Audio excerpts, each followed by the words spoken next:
Hindi na nakapalag ng arestuhin ng otoridad ng isang babaeng nagpapanggap na dentista sa Kamalig, Albay. Sa isang video, kita ang suspect na nagsasagawa ng dental procedure sa isang kliyente na isa palang undercover.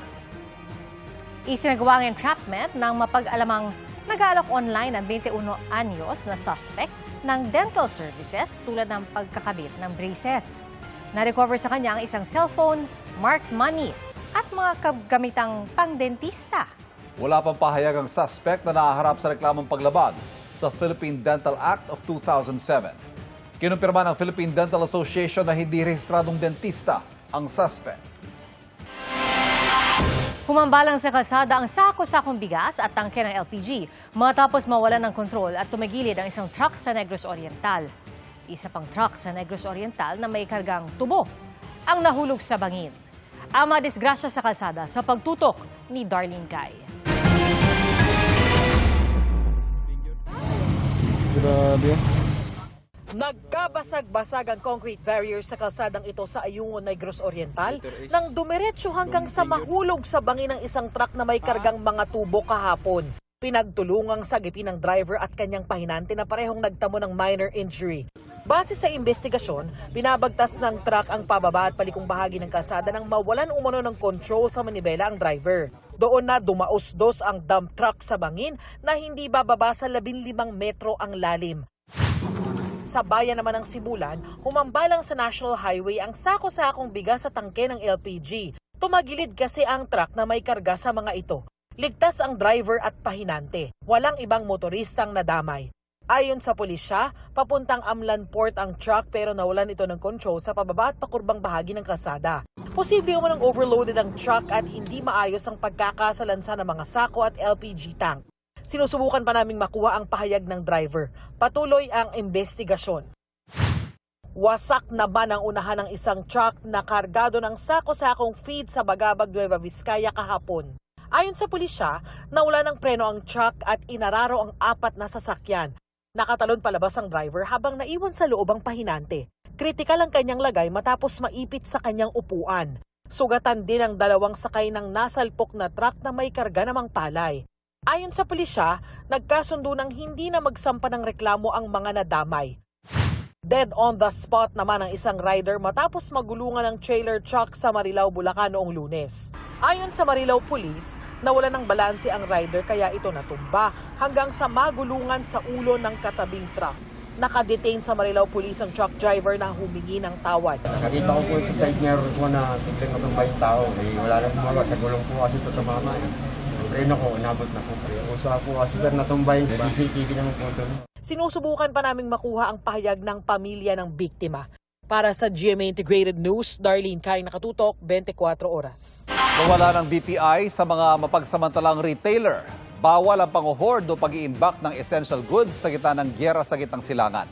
Ayon sa DTI, paglabag ito sa Price Act at iba pang kaugnay na batas. Makukulong ng hanggang 15 taon at pagmumultahin na hanggang 2 milyong piso ang mapapatunayang nagmamanipula ng presyo. Inimok din nila ang mga consumer na maging mapagmatsyag at agad isumbong sa DTI kung may maobserbahang mga paglabag.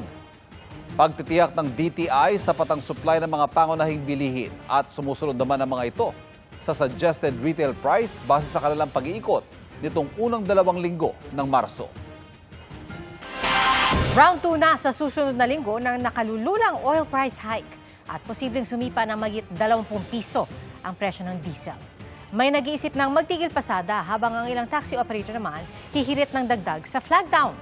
At mula sa Quezon City, nakatutok live si Darlene Kai. Darlene? Titigil na nga raw sa pamamasada yung ilang tsuper na nakausap namin dahil talagang wala na raw silang kikitain pagkatapos ng panibagong big time oil price hike sa susunod na linggo.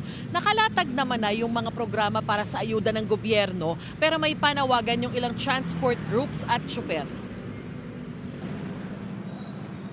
20 to 22 pesos ang inaasahang dagdag sa kada litro ng diesel sa Martes ayon sa industry sources. 14 to 16 pesos naman sa gasolina. Hindi pa naglalabas ang Department of Energy ng opisyal na estimate at ng anunsyo kung pumayag muli ang oil companies na utay-utayin ang dagdag singil. Matapos ang round 1 ng mega oil price hike noong isang linggo, batay sa kwenta ng GMA Integrated News Research, naglalaro ngayon ang gasolina sa 57 to 84 pesos per liter. Sa diesel, 66 to 90 pesos. Sa kerosene, lagpas 100 pesos. Magkano man ang pinal na mapagkasunduan, iisa ang sigurado. Bugbog na raw ang mga tsuper. Paano ba raw magkakasya ang 500 piso kada araw sa kanyang may 2 anak? Kaya baka tumigil na raw siya sa pagpasada sa susunod na linggo. Ang taxi driver na si Jesus, hindi na umaabot sa 500 piso ang kita kada araw dahil sa sobrang mahal ng langis. Kaya nananawagan ng Philippine National Taxi Operators Association o PNTOA ng pagtaas ng singil sa flagdown at kada metro. May panawagan din ang samahan ng mga TNVS. Yung transport network company naman, kung nasaan nagdadrive yung ating mga driver, baka naman po pwedeng bawasan ang komisyon nila. Tayo po, ang request natin, yung 10% okay na kasi may 10%. mga transport network company naman na 10%. Naunang inanunsyo ng DSWD o Department of Social Welfare and Development ang pamimigay ng tig 5,000 pisong ayuda para sa tricycle drivers simula Martes.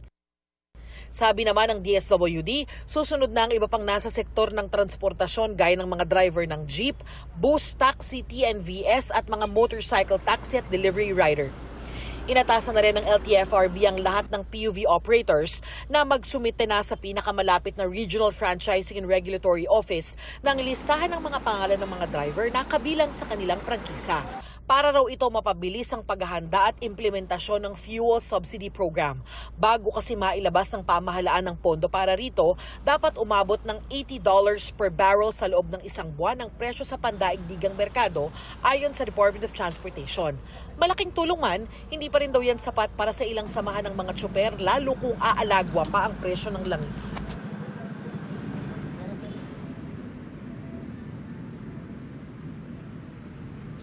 Nauna nang sinabi ni Transportation Secretary Giovanni Lopez na maaaring sa susunod na linggo ay maglabas na ng desisyon kaugnay sa mga petisyon sa dagdag pasahe sa mga pampublikong sasakyan.